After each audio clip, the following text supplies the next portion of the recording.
What's the point of us all voting if there is another door to the nightclub of democracy where only billionaires can come in and they get 1 million votes each?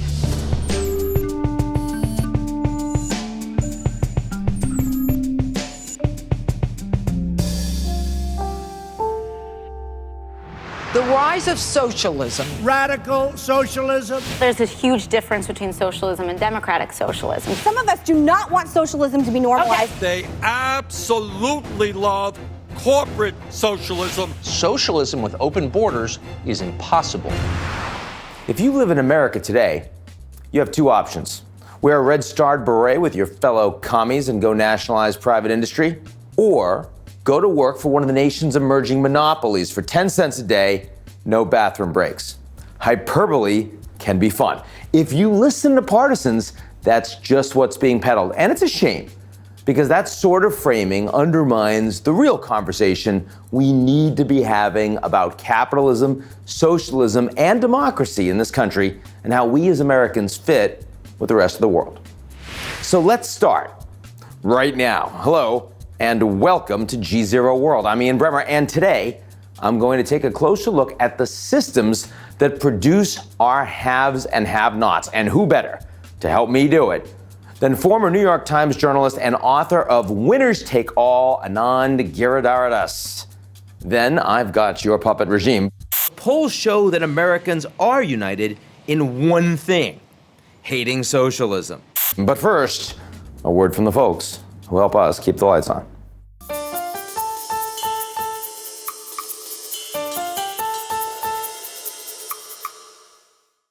The U.S. economy is in its longest economic expansion in history, and Americans are working. The jobs picture is even better than what many economists have long defined as full employment. Now, that doesn't account for the numbers of people who've stopped looking for work, but the point is, generally, the American economy is doing well. So well, Credit Suisse, in their annual Global Wealth Report, pointed to America's seemingly relentless rise in household wealth.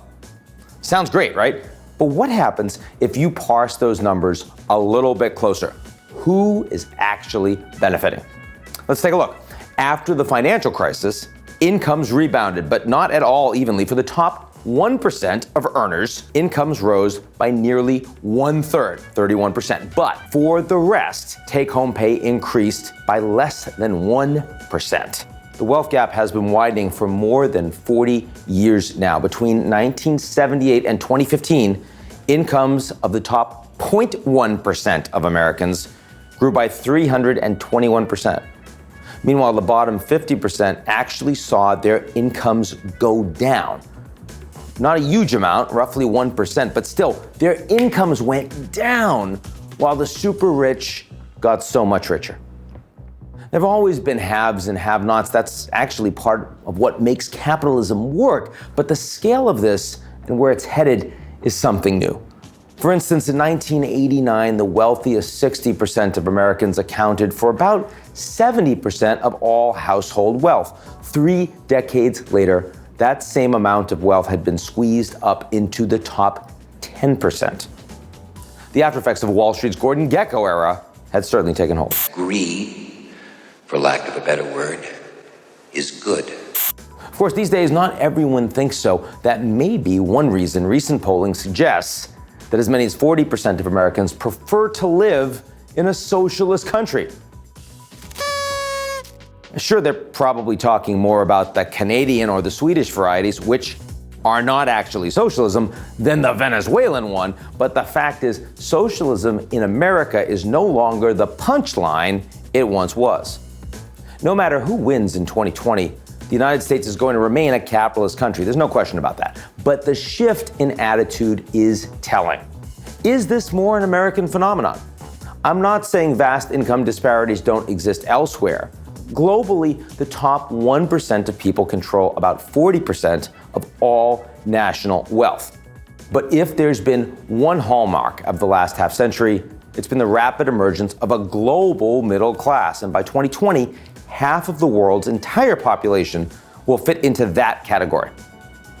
For most human beings, that's a really good thing. Capitalism and globalization has been working for them. Can those widening gaps between the super rich and everyone else remain an acceptable part of the game?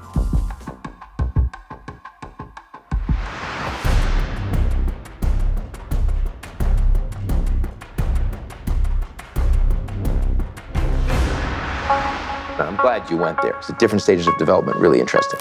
I think they're in their Carnegie Rockefeller phase. That's right. The problem we have in the US is with the wrong stage of development for this type of capitalism. Right.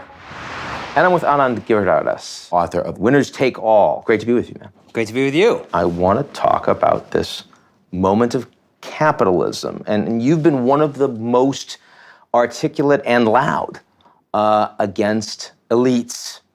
How broken is the system today, in your view? You know, and I wrote Winners Take All in a way because there were two things that seemed to be true at the same time that were in tension. On the one hand, we do live in this era in which the great capitalists, the big winners of our time, rather than being just predators, are actually extraordinary philanthropic, give away more money than's ever been given away. They all have lofty social purposes for their businesses. There is not a Wall Street bank that does not tell you all the stuff it's doing in the community. There is not a Silicon Valley company that will tell you it's not in the business of liberating humanity in one way or another. You can't go shopping without give one, get one products. You buy this tote bag, it's going to change the world. You buy this coffee, it'll help people in Rwanda. People in Rwanda are very tired of being helped by our coffee purchases, ready to help themselves. Have you asked them? I've talked to a lot of people who don't like being on the receiving end of this kind of savior BS. But it's true. And you go to young people on college campuses, not plutocrats, just 22-year-olds, Harvard, Yale, places, people who can do anything. So many of them now don't just want to go to make a bunch of money. They want to change the world. They want to make an impact. So that's really true. And that's the first half of the observation. But the second half of the observation is we live in an age in which those same people, I mean, that same class of people, the plutocratic elite, the very educated elite, the people who have really won from the age of globalization and all these other forces you write and think about, those same people are also, frankly, monopolists on the future. Our society works increasingly in this country in a way where those people capture almost all the benefits. Billionaires in particular have monopolized much of new income, new wealth, et cetera, et cetera. We have built a tech sector where all these industries were disrupted, and instead of opening things up, we now have fewer companies controlling more corporate power, more capital investment than before. And a world in which the bottom half of Americans over the last generation, as you know, did not get a raise on average from 40 years of head-spinning progress. Now you think about anybody watching this.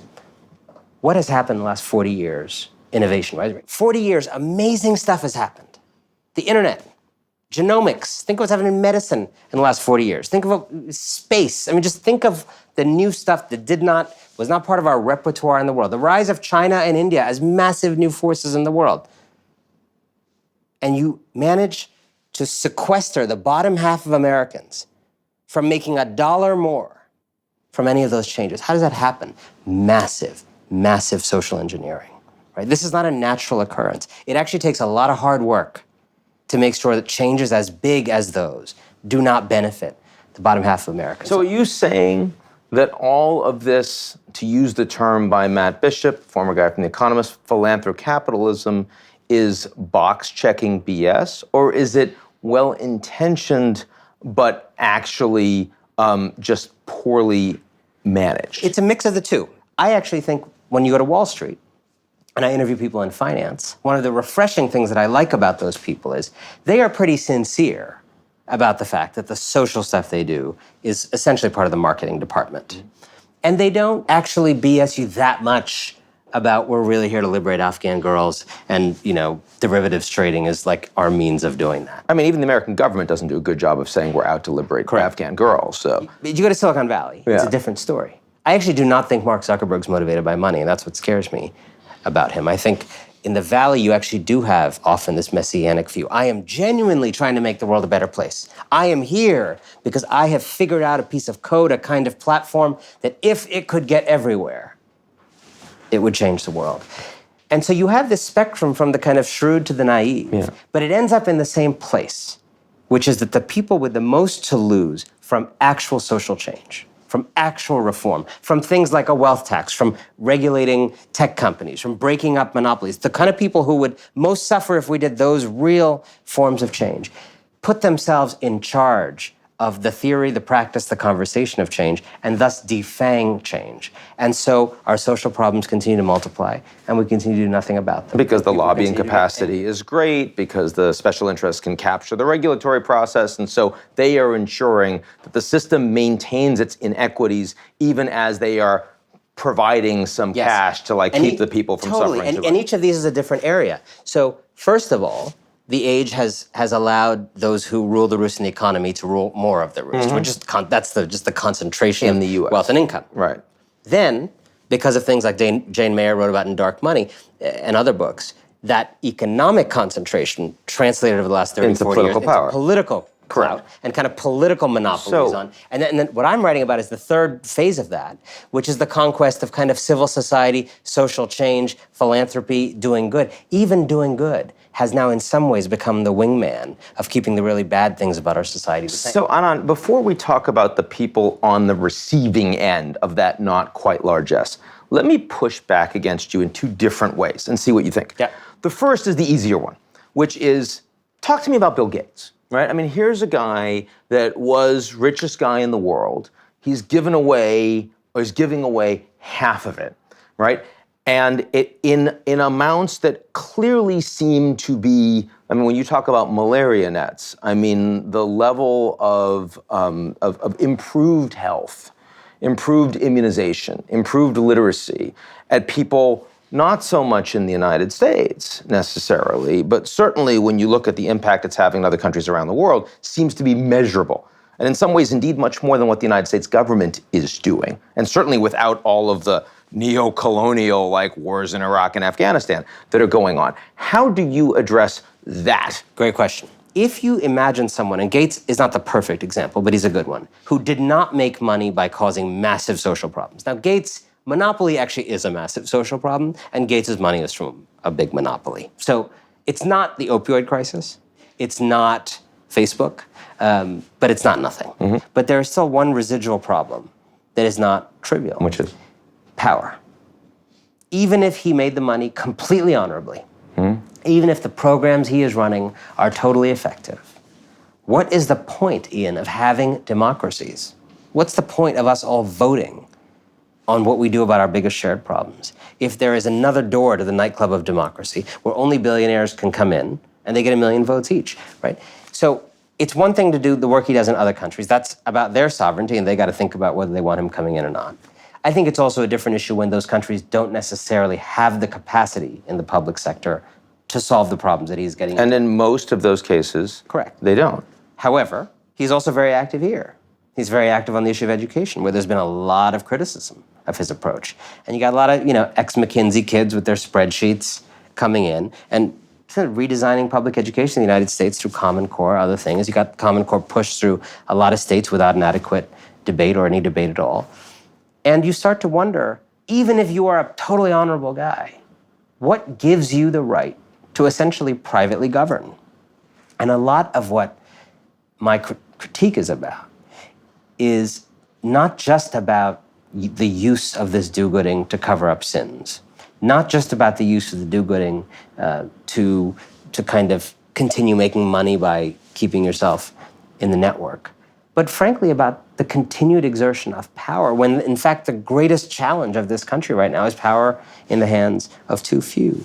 And so what the kind of giving that Bill Gates does deepens, unfortunately, is the hold of a small number of people over the decisions of public life. And your recommendation for him, given the fact that he has this extraordinary wealth, so this would then be what? I believe, first of all, I should say, that we ought to live in an America in which there are fewer billionaires with many fewer billions to give away. However, I understand that we live down here in a sublunary world. We're not there. We may never be there in this country. And I understand that these people have the money. In fact, we're moving in the opposite direction. Right now we are. Yeah. These people have the money, and it could either be spent on yachts or given away. And so, yeah, it's probably better that right now they do something. Here's the issue. When you talk about, yes, they should give away, there are some ways of giving away that actually tend to shore up a bad system And there's other ways to give away that would tend to accelerate the breakdown of a bad system, right? So let me give you an example of each. If you say the kind of giving that you saw after the 2008 financial crisis, we had Wall Street banks, many of whom pled out to the Justice Department for fraudulent activity in helping cause this crisis that hurt millions of people. You see the kind of do-gooding they did after that. Very cosmetic, not really changing their ways in any profound way. You donate to some women here, you donate to some black people here, you do a gala, you do some ads. I mean, the real thing that happened was that you actually changed what was required to provide credit, right? You put a lot more in terms of reserve. The government did that. The government forced that. I'm talking about what they did in terms of their the banks did in terms of their do-gooding efforts. Comparatively small, right? Changed nothing.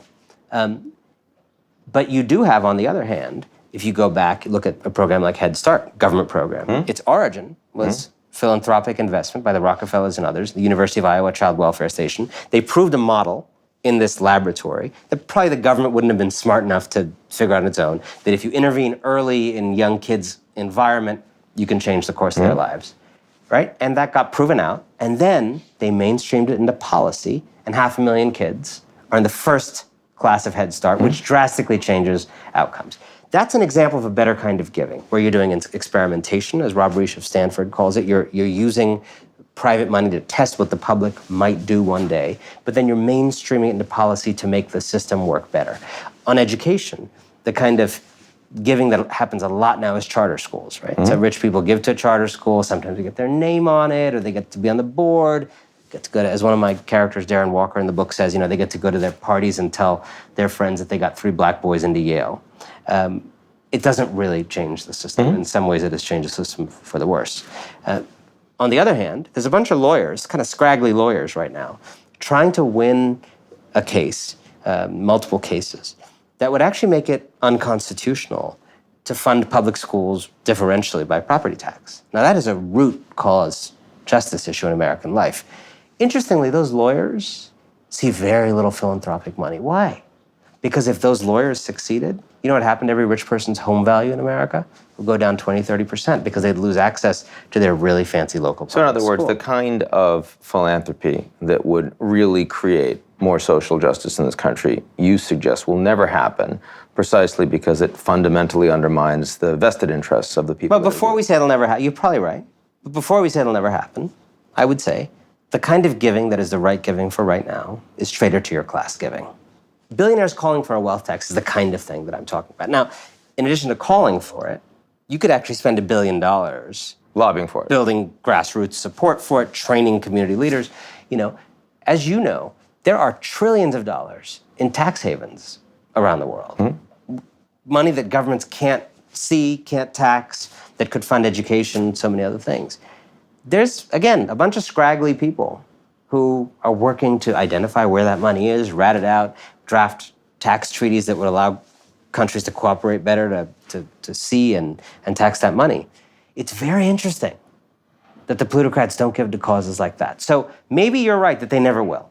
But I want to hold out a little bit of hope because I have seen since this book came out that a lot of these people are moved, understand that we live in this era that is frankly unsustainable. I think a lot of them have seen in Donald Trump the flame out of the idea that we're going to be saved by entrepreneurial heroes, that business people are smarter than everybody else, the people who caused our biggest social problems are going to be the solution. Donald Trump is the most wonderful discrediting of the kind of philanthro-capitalist thesis. So there are people who are awakening, who are moved to think differently. You're talking about how all of this giving was socially engineered to help ensure that the rich stay really rich. Now, I mean, the biggest thing that happened in the last 40 years globally was the rise of a global middle class.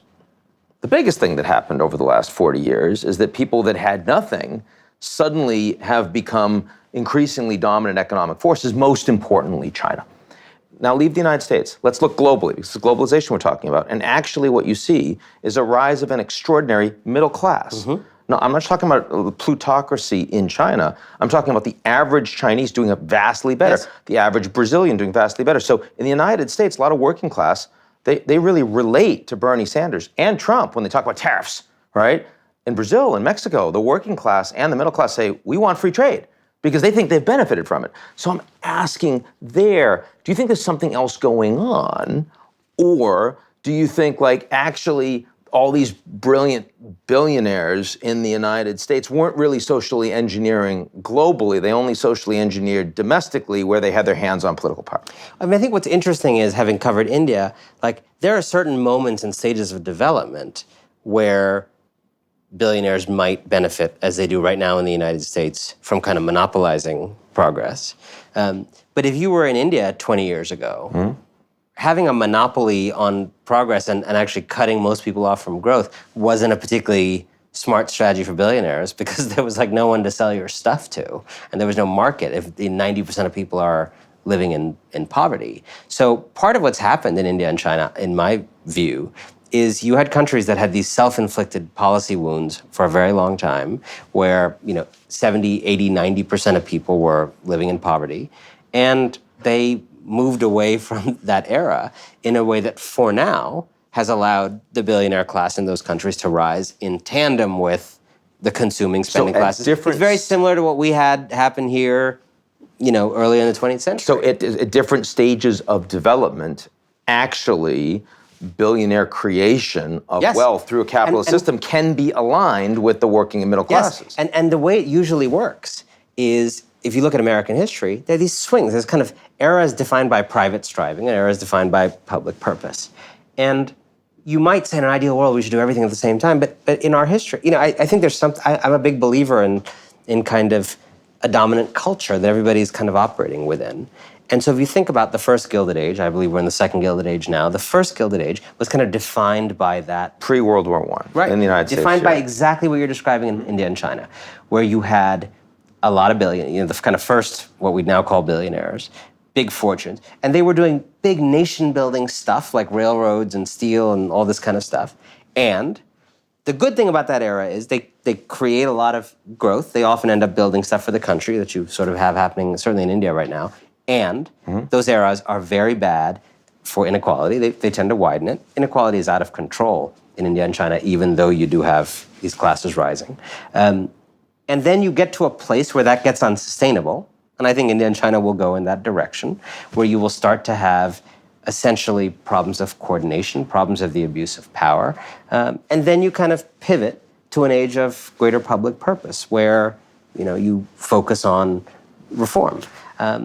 I think they will probably get to an age like that. The reality is, India, which I know better, has gotten remarkable juice out of its economy, but I think it's at some point gotten all the juice it can get from being a society that still fundamentally fails to educate most people properly, that still fails to invest in girls in any reasonable way. At some point, you kind of run out of the steam. It's interesting because Modi, on the one hand, is clearly very aligned with the industrial class in India, and actually tariffs have gone up under him. On the other hand, personally, completely anti-corrupt, hardworking, and the people around him such as well. So as a consequence, working class turned out pretty highly for him in last election. Well, the same thing happens here. The working class, and middle class and kind of upper middle class turned out for Trump, even though he gave most of the tax benefits to people way richer than all of them.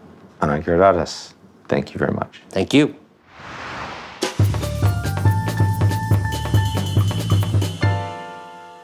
And now for something completely different, I've got your puppet regime. Hi folks, Ian here. America may be a deeply divided country, but polls show that Americans are united in one thing: hating socialism. And that's true whether they know what it is or not. We hit the streets to learn more. Excuse me, you, gentleman in the hat, what are your feelings about Medicare? Love it. Saved my mom's life. Great. And what if your mom had the exact same thing, but I called it socialist medicine? What? My mom's a capitalist. I'll punch you in the face.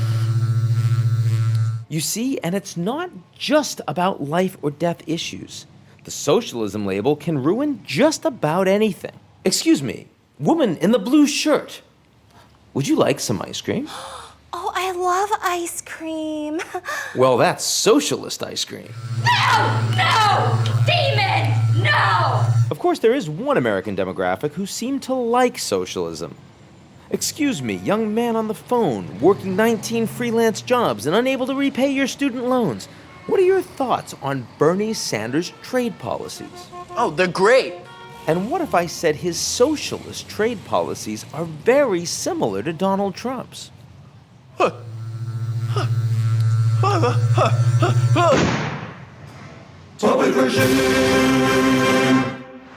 That's our show this week. And you know what? I mean, if you had a show, you could be doing this instead of me. That'd be, we could change it up. But until that happens, I'll be back next week. You must do this. You must be right here. We'll be chatting. Don't miss it. In the meantime, but if you like what you've seen, get all interactive. Check us out on gzeromedia.com. Send a note. Tell me what you think. Someone might read it. See you soon.